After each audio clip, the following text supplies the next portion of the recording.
New story जिसमें आपको देखने को मिलेगा लव ट्रायंगल और उसके साथ एक यूनिक चीज, क्योंकि हमारी फीमेल लीड को ना बिजली के झटके देने की आदत है। वो जब भी नर्वस या एक्साइटेड हो जाती है ना, उसकी बॉडी से करंट फ्लो होने लगता है जो कि आसपास के लोगों को इफेक्ट करता है। तो ऐसे में हमारे दोनों मेल लीड ये डिसाइड नहीं कर पा रहे होते हैं कि वो कैसे फीमेल लीड को अपनी गर्लफ्रेंड बनाए और किस तरीके से उसके साथ बॉन्डिंग क्रिएट करे।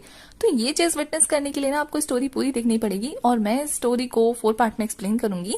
तो चलिए स्टार्ट करते हैं। तो मूवी स्टार्ट होती है और हमें सीन दिखाया जाता है कि हमारा मेल लीड जो है हमें बता रहा होता है कि इस वर्ल्ड में जिस हिसाब से इक्वलिटी नहीं होती है, कोई लो क्लास का होता है, कोई अपर क्लास का होता है, उसी तरीके से उसके स्कूल में भी ऐसा सिस्टम है जहाँ पे सभी लोगों को अलग अलग लेवल के हिसाब से बांट दिया गया है और उसके स्कूल में ऐसे 6 लेवल हैं। तो वो स्टार्ट करता है सबसे लोएस्ट लेवल यानी कि 6 लेवल के बारे में कि उसमें ऐसे बच्चे आते हैं जो कि सिर्फ ऑडियंस बन के क्लैपिंग करते हैं, जिनके अंदर कोई टैलेंट नहीं होता है।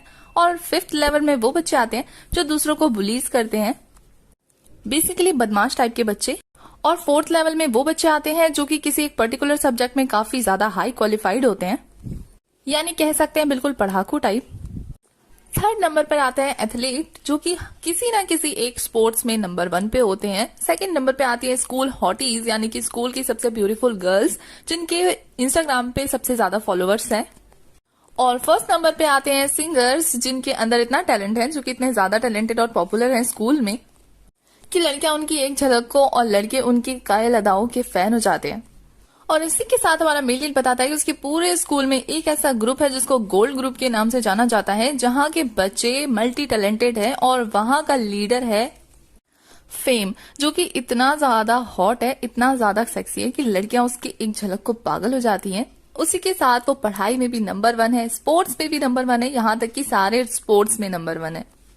और इसी के साथ वो इतना ज्यादा परफेक्ट है, मतलब इतना ज्यादा वेल मैनर्ड है और इतनी अच्छी उसकी बॉडी है ना कि लड़कियां देखती ही उसको फ्लैट हो जाती है बिल्कुल। और उसी के साथ हमारा मेल लीड बताता है कि इन्हीं सब में सबसे नीचे जो आता है वो है जो कि बिल्कुल ही यूजलेस है और लोगों के लिए इनविजिबल है, जिसकी कोई वैल्यू नहीं है। लोग उसको इस तरीके से इग्नोर करते हैं जैसे कि वो है ही नहीं दुनिया में। और अगर वो थोड़ी सी कोशिश करता है ना अपनी इमेज या छवि बनाने की लोगों के नजरिए में, तो वो बुलीज की नजरों में गिर जाता है और बुली बच्चे उसको बुली करना स्टार्ट कर देते हैं।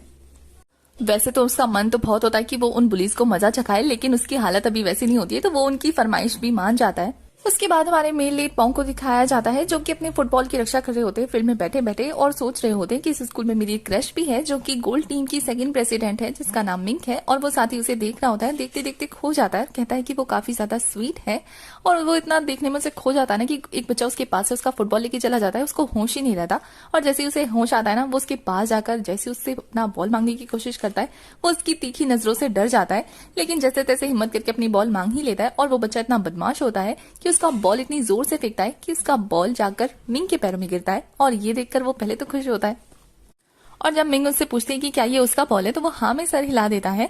और जैसे ही मिंग उसके बॉल को पास करने वाली होती है ना, वो कुछ गौर से देखने लगता है और जैसे उसे दिख जाता है ना, बेचारा वहीं स्तब्ध खड़ा रह जाता है।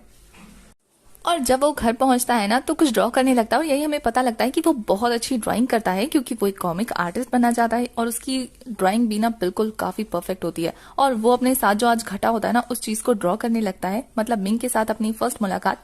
लेकिन वो इस चीज को इतना बड़ा चढ़ा के दिखा रहा होता है जैसे कि वो अपनी इस कॉमिक का हीरो हो और मिंग उसकी हीरोइन, क्योंकि कॉमिक में जब मिंक उसे बॉल पास कर दिया ना, तो उसका स्कल्ट इतनी जोर से उड़ता है। और ये देखकर तो हमारा पोंग काफी ज्यादा हैरान हो जाता है। और जैसे ही मिंग शर्माकर अपनी स्कल्ट रखते हुए उसे पूछती है कि क्या उसने कुछ देखा, तो उसके बॉल जाकर उसके फेस पे हिट करती है और वो काफी शर्माने लगता है। और यही चीज ड्रॉ करते करते वो काफी खुश होता है और इसी के साथ वो सो जाता है और इसी चीज को इमेजिन करने लगता है सपने में।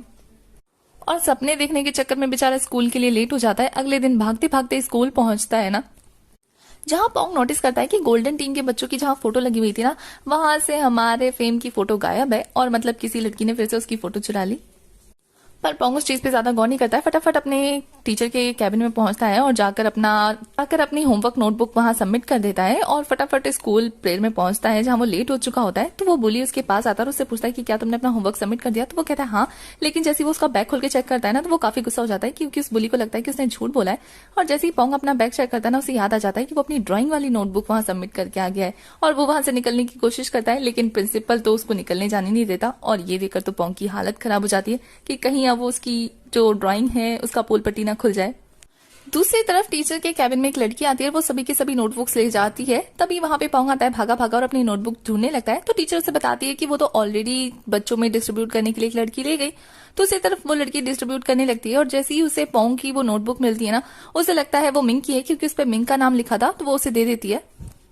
दूसरी तरफ पोंग जो है वो अपनी डायरी लेने के लिए मिंग की क्लासरूम की तरफ दौड़ रहा होता है, काफी तेज भागकर आता है और यहाँ मिंग जो है उसकी वही ड्राइंग देख लेती है जिसमें पोंग ने उसको और खुद को ड्रॉ किया था और वो उसकी ड्राइंग पढ़ के काफी खुश हो रही होती है। लेकिन उस मोमेंट तक, जब तक कि पोंग ने उसमें ये ड्रॉ नहीं किया था कि उसने उसका पोल्का डॉट वाली अंडरवियर देख ली है और वो भी उसने ड्रॉ कर दिया है। और ये देखकर तो मिंग काफी ज्यादा गुस्सा होती है और जैसे ही पोंग एंटर करता है ना, वो पोंग को उसकी नोटबुक फेंक के मारती है, जिससे पोंग को पता लग जाता है कि उसकी पोल पट्टी खुल गई है और वो वहां से काफी एम्बेरस होकर भागने लगता है। आई थिंक इससे ज्यादा बेइज्जती किसी के क्रश के सामने किसी की नहीं हुई होगी, है ना। और वो इस चीज से इतना ज्यादा एम्बेरस हो गया होता है ना कि जाके कबर्ड में छुप जाता है। और वहीं पे उसके दोस्त का फोन आता है, तो उसका दोस्त उससे पूछता है कि क्या तुमने मिंग की ड्राइंग की थी। तो ये बात जानकर हमारा पोंग हैरान होता है कि उसके दोस्त को भी पता लग गया। तो वो उससे पूछता है कि उसे कैसे पता लगा। तो वो कहता है कि कुछ बच्चों ने इसका जेरोक्स करके पूरे स्कूल में बंटवा दिया, अब तो पूरे स्कूल को पता लग गया है। और जब पोंग जो है बाकी बच्चों से छुपते हुए लाइब्रेरी में अपने दोस्त से पूछता है कि उसका ये कांड किसने किया था, उसका दोस्त कहता है कि किसी मे नाम की लड़की ने ये कांड किया है, मतलब वो जो उसकी कॉपी है वो मिंग को दी है। तो ये देखकर वो अलग अलग मे के नाम बताने लगता है, जिसपे उसका दोस्त कहता है वही जो हमारी मिंग की क्लास में है पहले से ही। तभी पोंग जो है वो अपनी मेमोरीज में हाईलाइट कर लेता है मे को और यहाँ हमारी फीमेल लीड का चेहरा दिखता है। यही हमारी स्टोरी की फीमेल लीड में, जो कि गर्ल्स वॉशरूम में होती है। और तभी उसके पास वहां पे पोंग पहुंच जाता है और वो उसके पास जाते कहता है कि तुमने मिंग को मेरी कॉपी क्यों दी थी, जिसपे वो कहती है क्योंकि उस पे मिंग का नाम लिखा था इसलिए। तो वो कहता है कि तुमने ऐसा क्यों किया, तुम्हें क्या जरूरत थी उसे देने की, जिसपे हमारी मे जो है वो कहती है कि वो ऑलरेडी उसे बता चुकी है कि उसने ऐसा क्यों किया है। पोंग को मे पे इतना ज्यादा गुस्सा आता है ना कि वो जाकर उसको पकड़कर सबक सिखाने वाला होता है, लेकिन मे के ज्यादा डर जाने की वजह से उसकी बॉडी से करंट फ्लो होने लगता है और उसको इतनी बुरी तरीके से झटका लगता है ना, जाके दूर जाकर गिरता है। और ये देखकर मे को कि हाँ अब पोंग घबरा जाएगा उससे, तो वो वहां से भाग जाती है। साथ ही उसके बैग में से हमारे फेम की फोटो गिर जाती है। बेचारा पोंग तो काफी सदमे में होता है ये शौक खाने के बाद। घर जाकर वो मे के बारे में ही सोच रहा होता है कि आखिर उसे इलेक्ट्रिक का झटका लगा कैसे, और वो अपने घर में रखी हुई सारी इलेक्ट्रिक चीजों को छू छू के चेक कर रहा होता है कि उसे करंट लगा तो लगा कैसे। फिर बेचारे को इतनी तेज गुस्सा आती है ना कि बैठ जाता है अपनी ड्राइंग करने के लिए, और यहाँ वो इस बार मे के बारे में ड्राइंग करके एक कॉमिक बनाता है उसके लिए और पूरे स्कूल में बंटवा देता है। जब मैं स्कूल में पहुंचती है तो उसको सुनाई देता है कि कुछ बच्चे उसके बारे में बात कर रहे हैं, और साथ ही उसको अपनी बनाई हुई वो कॉमिक भी दिख जाती है। तो इसको जब वो पढ़ती है ना तो उस कॉमिक में लिखा होता है कि पोंग मतलब मे का नाम नहीं लिखा होता है, बस लिखा होता है कि एक लड़की उनके स्कूल में है जो कि करंट देती है, और वो यहाँ पे मे की छवि एज अ मॉन्स्टर बना देता है कि वो इतनी बुरी है कि वो किसी के बारे में नहीं सोचती है, बस हर किसी को करंट देती है। और यहाँ पे वो उसका नाम इलेक्ट्रिक शॉक देने वाली चुड़ैल भी रख देता है, जिससे हमारी मे काफी ज्यादा गुस्सा होती है और पोंग को ढूंढने लगती है। और पोंग उसे मिल भी जाता है आगे की सारी ड्राइंग्स की कॉपीज निकालते हुए, और ये देखकर कि पोंग ने उसकी ये हालत की है तो वो उस पर काफी गुस्सा करने लगती है। और यहाँ पोंग को तो इस बात में इंटरेस्ट होता है कि आखिर उसकी बॉडी से करंट निकला तो निकला कैसे, और वो उससे पूछने लगता है। पर मे उसकी किसी भी बातों का ध्यान ना देकर वहां से जाने लगती है, तो वो उसे वहां पर फेम की फोटो दिखा देता है जिसने उसे ड्राइंग के हिसाब से चिपका दिया होता है। और ये देखकर तो हमारी मे काफी ज्यादा नर्वस हो जाती है, और उसके हाथ में रखा हुआ डिवाइस अलार्म बजने लगता है, जिससे हमारा पोंग जो है वो पूछने लगता है कि इसी डिवाइस से शायद उसने उसे शॉक दिया था, है ना, यही वो डिवाइस है ना। और वो जैसे ही दोबारा उसको छूता है ना, बेचारे को इतनी जोर से झटका लगता है ना कि दूर जाकर गिरता है। और मैं उसको इस हालत में देख के इतना ज्यादा डर जाती है ना कि वो फटाफट से वहां पे जेरोक्स वाले मशीन को बंद करने की कोशिश करी होती है, बट वो ब्लास्ट हो जाता है उसके हाथ की इलेक्ट्रिसिटी से। और ये तो पोंग भी देख लेता है, और ये देखकर मैं इतना ज्यादा डर जाती है कि वहां से सारा का सारा उसने जो भी जेरोक्स बनाया उसको उठाती है और वहां से भाग जाती है, ये बोलते हुए कि तुम्हें जिसको बताना है बताओ, अब मैं यहाँ नहीं रुकने वाली, मैं यहाँ से चली जाऊंगी। बेचारा पोंग तो सदमे में ही होता है कि आखिर उसके साथ अभी ये हुआ क्या। मैं अपने घर पहुंचती है सड़ा हुआ मुंह लेकर, और उसके पेरेंट्स जो है उसका मुंह ठीक करने की कोशिश कर रहे होते हैं, पर वैसे ही मैं उनके सर पे बॉम्ब फोड़ के कहती है कि उसके स्कूल में पता लग गया। तो वो फिर अपने डैड की तरफ देखते हुए कहती है कि अब मुझे पता है कि इसके बाद मेरे डैड क्या जवाब देने वाले हैं। उसके डैड कहते हैं कि तुम अपना स्कूल चेंज कर लो।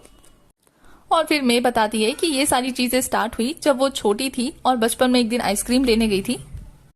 फ्रिज से आइसक्रीम लेने गई होती है ना, और आइसक्रीम उसकी पहुंच से दूर होने की वजह से वो स्टूल लेकर जैसे उस पर चढ़ती है और आइसक्रीम स्टक को उठाती है तो आइसक्रीम चिपकी रह जाती है। तो वो उसे जीभ से चाटने लगती है, जिस वजह से उसे इतनी बुरी तरीके से शॉक लगता है कि तब से उसके बॉडी पे करंट फ्लो होने लग गया था। और धीरे धीरे ये बात उसकी मॉम को, डैड को, सबको पता लग गई थी, और उसने अपने घर में रखे हुए सारे इलेक्ट्रॉनिक सामान को लगभग खराब ही कर चुकी थी अपनी हरकतों की वजह से।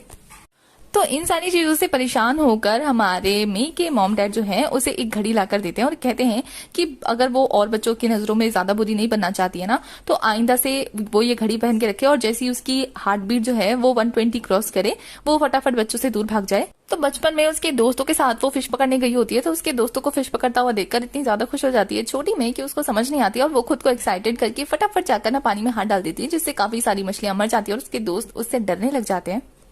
और इस तरह से बच्चों को डरने की वजह से और उनको मर्डर मर्डर बोलने की वजह से उसके डैड जो है मेरे को इतना अपसेट देकर बोल देते हैं कि वो उसका स्कूल चेंज करा देंगे। और इसी तरह बचपन में उसका स्कूल चेंज हो जाता है और फिर जब वो अपने नेक्स्ट स्कूल में पहुंचती है ना, वहां जाके बच्चों को कंधे पे एक दूसरे के हाथ रख के प्रेयर करना होता है, जहां मैं तो ऐसा नहीं करना चाहती थी, लेकिन उसकी टीचर की जबरदस्ती करने पर वो सारे बच्चों को शौक दे देती है, जिससे देखकर तो टीचर समेत बच्चे बेहोश और मॉन्क भाग जाता है। बेचारी छिपकली भी उसके कहर से नहीं बच पाई थी। उसी तरीके से हमारी मे जो है वो अलग अलग स्कूल में एडमिशन लेती रही थी और उसके फादर जो है उसकी शक्तियों का इस्तेमाल सही ढंग से करने के लिए उसकी पावर से बैटरी चार्ज करने लगते हैं। और इसी तरीके से मैं पोंग के स्कूल में आई थी और वहां वो उसने पहली बार फेम को देखा था और वो चाहती थी कि वो इसी कॉलेज में पढ़कर, मतलब इसी स्कूल में पढ़कर कॉलेज तक जाए और वहां से एक अच्छी जॉब हासिल करे, लेकिन वो कभी भी नॉर्मल पर्सन की तरह नहीं बन सकती। और इसी के साथ वो प्रिंसिपल के ऑफिस से ट्रांसफर फॉर्म लेकर एक बार लास्ट टाइम फेम को देखकर उसको बाय बोलकर वहां से जाने लगती है।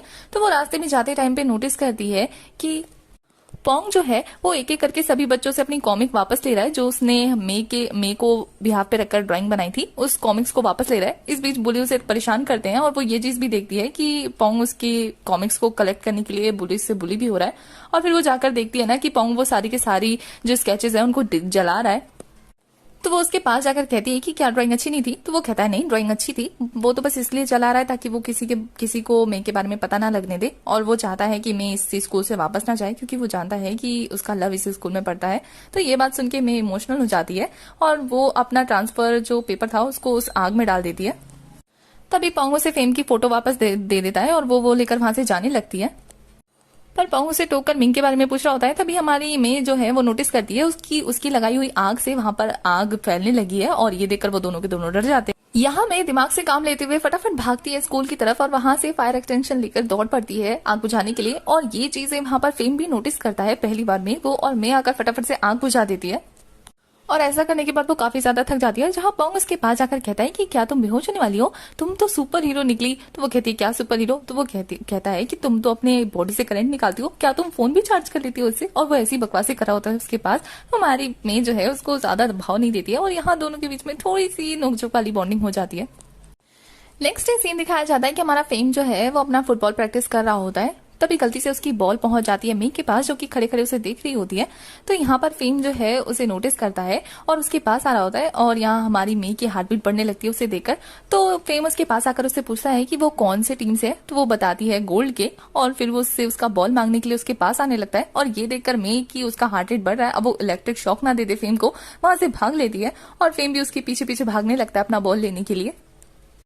और इसी के साथ हमारा फर्स्ट पार्ट हो जाता है खत्म। आगे की पार्ट्स के लिए आपको मेरे चैनल को सब्सक्राइब करना है, बेल आइकन प्रेस करना है, जिससे आने वाली वीडियोस की अपडेट आपको मिलती रहे। और आपको ये ड्रामा कैसा लग रहा है, ये मूवीज कैसी लग रही है आपको, आप मुझे कमेंट में बता सकते हैं। और यहाँ आप मुझे कमेंट में बताओ कि आपको क्या लगता है किसकी जोड़ी किसके साथ बनने वाली है, ठीक है। साथ ही अगर आपको वीडियो से रिलेटेड कोई भी इन्फॉर्मेशन चाहिए या कोई भी इन्फॉर्मेशन आपको मुझे देनी है तो आप मुझे इंस्टाग्राम पे डीएम कर सकते हैं। इंस्टा का लिंक आपको डिस्क्रिप्शन से मिल